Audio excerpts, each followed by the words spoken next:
سلام. امروز اومدم بهتون آموزش بدم که بدون ریختن هیچ مود و هیچ دردسری تو استاردیو ولی گزینه کوآپو بیارید. دیگه لازمه برید تو گوگل اینو دانلود کنی اونو دانلود کنی و دردسر باشه براتون. خیلی ساده میخوام امروز توضیح بدم که چجوری گزینه کوآپو تو استاردیو ولی بیاریم.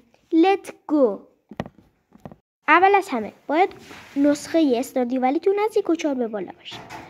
ببینید به این ترتیب میگه 2 بار برگ بالا رو میزنید، روش میزنید، 2 بار برگ پایین، بعدش 1 بار برگ چپ، 1 بار برگ راست، دوباره 1 بار برگ چپ و 1 بار برگ راست. بعد از اینکه این کارو کردید یه علامت سوال گوشه صفحه هست، واسید الان بهتون نشونش میدم.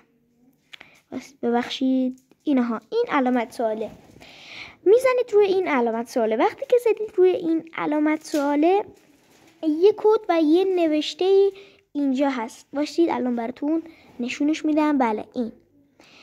بعدش میزنید روی این کد یا نوشته. بعد از اینکه زدید گزینه کوآپ براتون میاد و بدون هیچ دردسری گزینه کوآپ تو استاردیو ولی دارید.